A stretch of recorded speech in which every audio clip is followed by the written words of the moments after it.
Renforcement de l'activité économique selon l'Institut des statistiques et la Banque d'Israël, augmentation de l'emploi et des ventes, et pendant ce temps-là, explosion des ventes d'appartements de luxe à Jérusalem. Il s'appelle Daniel Guggenheim, il est docteur en économie et chaque semaine, il nous rapporte ce que la presse a choisi de reléguer. Alors cette semaine, ce sera le renforcement de l'activité économique. C'est l'Institut de la statistique qui nous le dit. L'explosion des appartements de luxe à Jérusalem, le prix du tram qui a augmenté. Mais oui, il va falloir débourser 8 shekels à présent. Et puis l'agence spatiale israélienne qui nous promet de produire des tas de choses et d'apporter énormément à l'économie. Mais pour ça, il va falloir être financé. Pour en parler, eh bien voilà, il est là, il est sur le plateau. Daniel, bonjour. Bonjour. Alors, vous êtes prêt à nous parler de ce que l'Institut de la statistique a révélé cette semaine. Elle parle d'un renforcement de l'activité économique malgré tout ce que nous sommes en train de vivre. Est-ce bien sérieux ? Tout à fait. Alors, les statistiques qui ont été publiées concernent maintenant le 4e trimestre. Il y a toujours un delay concernant l'activité pour avoir les chiffres. Et ils disent comme ça, qu'au 4e trimestre, l'activité industrielle a augmenté de 8%. Et si on regarde la technologie, la haute technologie, c'est même une augmentation de 10%. Donc, c'est très, très important. Augmentation également des emplois, c'est-à-dire des gens qui travaillent. 1,6% en plus d'emplois salariés au 4e trimestre. Enfin, et ça nous l'avions déjà laissé percevoir dans les dernières chroniques, augmentation très importante des ventes en Israël de 6% au 4e trimestre. Encore une fois, déduit de l'inflation, parce que c'est-à-dire en prix constant. Il s'agit de quantité de choses qui ont été plus achetées, 6% en plus, donc c'est aussi très très important.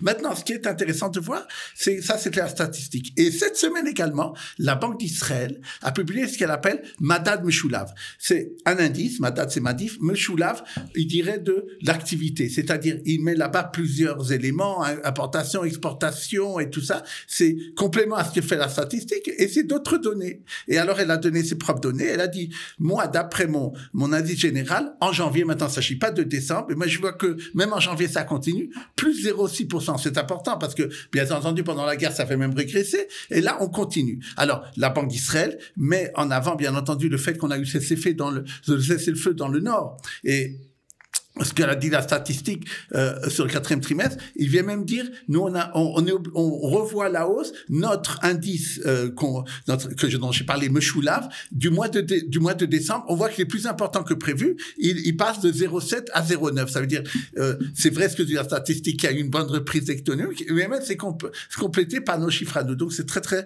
intéressant de voir que ça aussi ça se prolonge également dans 2025 et donc c'est une bonne chose. Maintenant, ce que je dirais, c'est la chose suivante, j'ai pensé.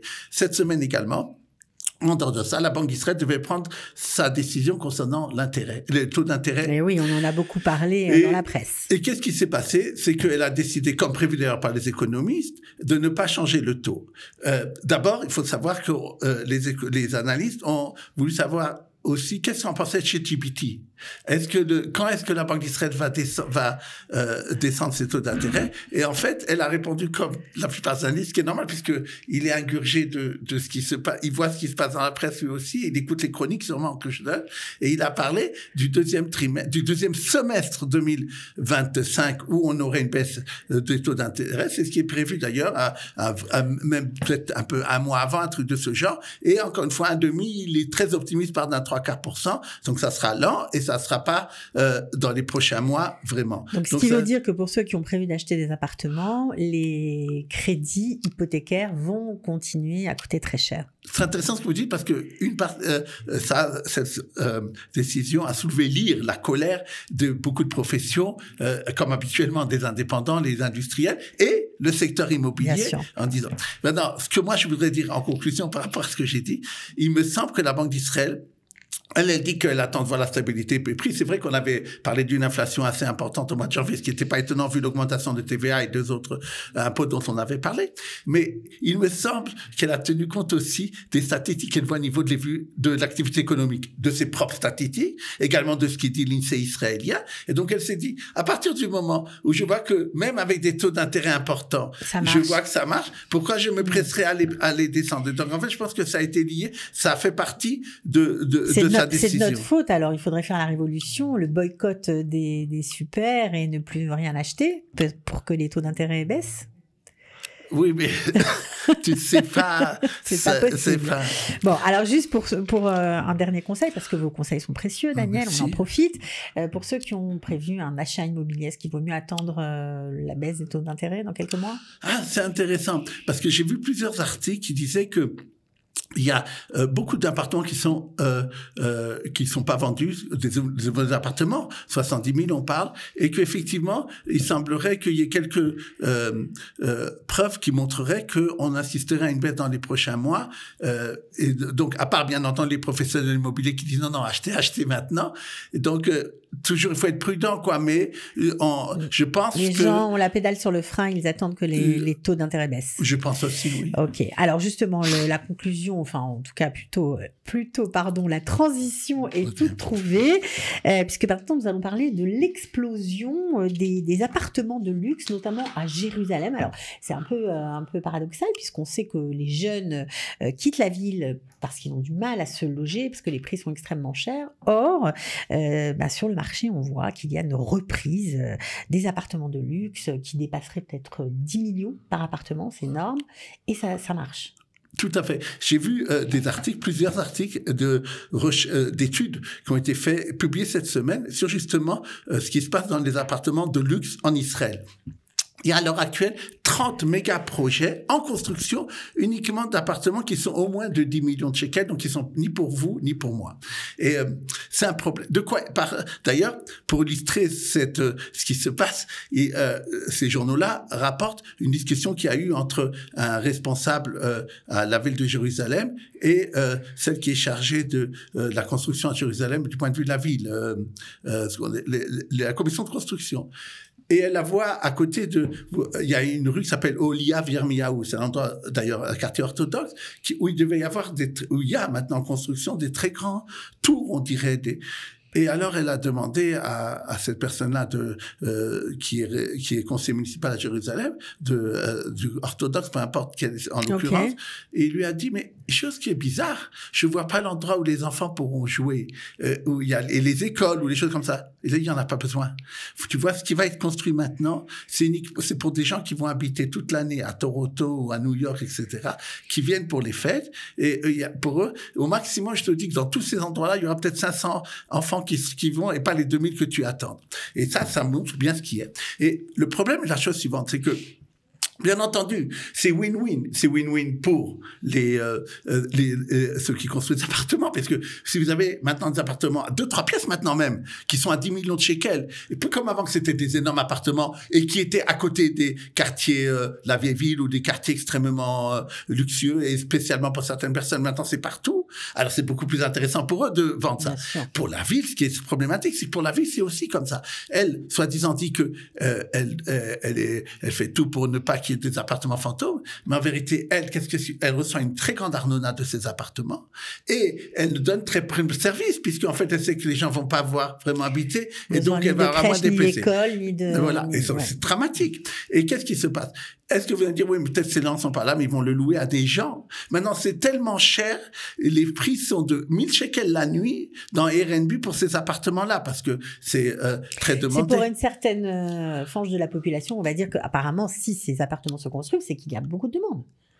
Il y a un potentiel. Alors justement, c'est très intéressant, vous le dites, de votre remarque, parce que ils ont montré que dans les 10 dernières années, il y a 4 fois plus de transactions là-dessus. Donc c'est qu'il y a une demande. Mais encore une fois, c'est pas une demande locale. On sait que c'est une demande de gens de l'étranger, et c'est une question qu'il faut se poser sociétale pour tout le monde. Est-ce qu'on a intérêt à ce que Jérusalem, ou même Tel Aviv, à Jérusalem maintenant c'est 2,5%, à Tel Aviv 5% de ce genre d'appartements sur tous qui sont vendus. Est-ce qu'on a vraiment intérêt à ce que ça devienne des villes, qu'une grande partie soit réservée pour des gens qui ne sont pas autochtones toute l'année? On va dire que si des appartements à loyer modéré se construisent parallèlement, alors peut-être qu'il y aura l'équilibre, mais ça, malheureusement, ce n'est pas dans nos mains. Donc on va continuer avec un autre sujet, toujours économique, bien sûr, toujours autour des prix. Et là, pour le coup, c'est le prix des transports qui augmente, en tout cas le prix du tram. Alors, est-ce, Daniel, en raison de la nouvelle ligne qui vient d'être mise en service et de tous les travaux, puisqu'il va y avoir plusieurs lignes à Jérusalem Jérusalem pour la Rakevet Akala, le tramway. Est-ce que c'est à cause de ça qu'on va payer 8 shekels le ticket? D'abord, vous êtes optimiste en disant la nouvelle ligne qui a été mise en service. Mais c'est en train, c'est en train. On parle de la fin de cette semaine. Et chaque jour, on recule. Et c'est aussi, ça fait partie du problème d'une mauvaise gestion de ce projet-là. Maintenant, qu'est-ce qui s'est passé pour l'histoire? Cette augmentation de 6 à 8 shekels pour le tram devait avoir lieu l'été dernier. Et c'est pas fait parce qu'il y a eu une levée de bouclier générale. Et c'était aussi au milieu de la guerre, etc. Donc, ça faisait beaucoup. Donc, ils ont décidé de surseoir à ça. Maintenant, je voudrais expliquer d'ailleurs pratiquement ce qui se passe et qui est problématique. Le prix du bus pour l'instant à Jérusalem reste 6 shekels. Et normalement, on pouvait passer du bus au tram dans la 90 minutes. Et maintenant, ça sera plus comme ça, puisqu'il y a une différence de prix. Si vous avez, par exemple, une application dans votre smartphone, tout ça, vous aurez à payer. Vous venez du bus, vous avez payé 6 shekels, vous allez de nouveau faire pour entrer dans le tram, et ça va vous ajouter 2 shekels. Maintenant, il y a des gens qui achètent ce qu'on appelle boded, ça veut dire un billet. Ils seront obligés, ils ont acheté pour le bus, ils seront obligés d'acheter un billet spécial pour le tram. Donc c'est problématique. Les seuls pour l'instant qui ne sont pas touchés, c'est ceux qui ont ce qu'on appelle des chofshi yomi ou chotzi, c'est-à-dire qu'ils ont une carte orange, comme on appelle ça, qu'ils peuvent de façon illimitée pendant un jour ou pendant une semaine ou pendant un mois profiter de ça. Eux, pour l'instant, ils ne sont pas encore augmentés. Mais ça, c'est problématique. Alors, qu'est-ce qu'ils ont dit aussi? Ils ont dit, vous le faites ça à Tel Aviv, d'accord? Mais nous, Jérusalem, on était socio-économique, beaucoup de gens, comme on en a parlé juste avant, sont des gens qui ont des problèmes. Donc, vous auriez pas dû augmenter à 8 shekels parce que c'est quelque chose qui est nécessaire. Qu'est-ce qu'elle a dit, le transport? Ils ont qu'à prendre les bus et pas le tram. Elle dit, mais d'un côté, vous dites que vous encouragez le transport public et qu'il faut prendre le tram, mais après, vous l'augmentez, c'est problématique à ce niveau-là. Oui. Il y a un problème de communication, vraiment, puisque on sait que l'État voudrait que les gens laissent leur voiture chez eux, qu'ils prennent plus les transports en commun, mais il faut une politique tarifaire crédible et uniforme, sinon ça peut pas marcher. Alors justement, ce qu'elle a voulu faire, la ministère des Transports, et ça c'est une bonne chose, elle veut cibler les réductions. Ça veut dire qu'il devait y avoir maintenant, et pour l'instant, après ce que je vu, c'est sur quelques temps, que les gens qui ont 67 ans ne payent plus du tout le bus, et pas seulement 50% comme maintenant, mais pour l'instant, j'ai pas vu que la réforme, elle devait être en mars, et d'après ce que j'ai vu, c'est un peu repoussé. Alors, ça aurait fait un peu de bonne pommade par rapport à ça, mais ça n'a pas été fait. Moi, ce que je dis, c'est la chose suivante. Toujours, j'essaie d'analyser, d'accord. Le grand problème de la chose suivante, c'est que celui qui décide de ça, c'est le ministère des Finances. Et plus que le ministère des Transports. Et eux, ils voient toujours l'argent, au jour le jour, ils voient combien ça rapporte, combin ça me donnait. Mais il y a un manque de vision claire et nette. C'est problématique. Manque de vision, parce qu'il faut voir, comme vous l'avez dit, que prendre moins sa voiture, c'est moins consommer de l'essence, c'est une qualité de vie, c'est aussi moins d'accidents de la route, etc. Au contraire, il faudrait faire de ça un projet national, mettre beaucoup plus d'argent qu'il est maintenant. Et une dernière chose qui est dit dans certains économistes, qui serait très intéressant. Il y a énormément d'argent qui est donné chaque mois par les retraites des gens. C'est de l'argent à très long terme. Et beaucoup parlent, pourquoi ne pas prendre cet argent-là au lieu de le mettre en Amérique? Bon, maintenant, il y a une partie qui est ici en Israël dans les obligations d'État, mais mettre ça pour justement financer des projets qui sont pour 10, 20 ans, comme le tram. Et ça permettrait de financer ça nous-mêmes, et on serait content, on financerait. Et c'est bloqué des années, on appelle ça IGOAR, parce qu'on pourrait faire ça par emprunt à très très long terme, et c'est pour des raisons bureaucratiques. Mais pour l'instant, ça marche pas. Ils n'ont pas fait ce lien pour l'instant. Bon, on espère qu'ils auront un peu plus d'anticipation dans les mois, voire dans les années à venir. On va finir avec un joli sujet. C'est l'agence israélienne, l'agence spatiale israélienne, qui prévoit d'apporter sa pierre à l'édifice ô combien de notre économie nationale. Elle parle de 100 milliards de shekels d'ici 2050. Ça paraît fou. Alors, qu'est-ce qu'ils vont produire pour nous embellir la vie? Je voulais, comme d'habitude, nous faire rêver en fin d'émission. Oui, on aime bien rêver, nous mettre au-dessus de la terre, comme on dit, quoi, et de voir loin.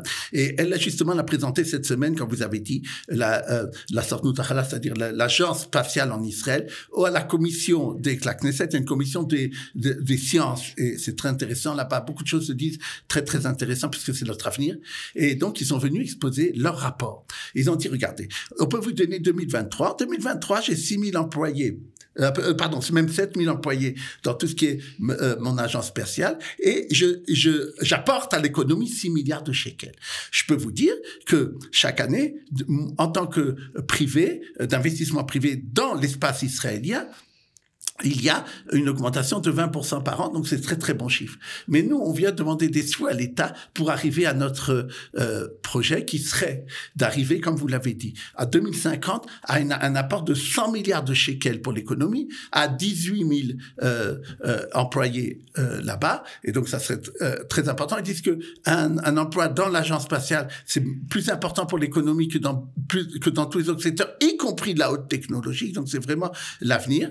Et ils disent, par exemple, il faut savoir que ces dernières années, le secteur privé a beaucoup donné et on ne sait pas s'il pourra le faire les prochaines années. Si l'État donne vraiment ce qu'il faut, on pourra même aller plus loin qu'on a permis, que dans les prochaines années, 15 prochaines années, 60 milliards de shekels. Donc, ça serait une accélération de ce qu'ils pensent faire. Et ils disent, par exemple, on a un projet d'envoyer un nouveau vaisseau spatial sur la Lune, ce qu'on appelle Bereshit 2. Et ça, pour l'instant, nous avons besoin d'aide d'État pour le faire. Et donc, c'est vraiment un défi pour Israël. Ils ont convaincu la commission ou pas? La commission, sûrement, la question est de savoir comment dit si le ministère des Finances sera convaincu. C'est ça. Donc, on attend. Pour l'instant, on ne sait pas. Bon, écoutez, on espère, en tout cas, nous, c'était tellement extraordinaire, Bereshit 1. On espère qu'il en aura vraiment un deuxième. Merci, Daniel. Merci pour ces infos toujours passionnantes. On se retrouve la semaine prochaine. Avec plaisir. Ciao.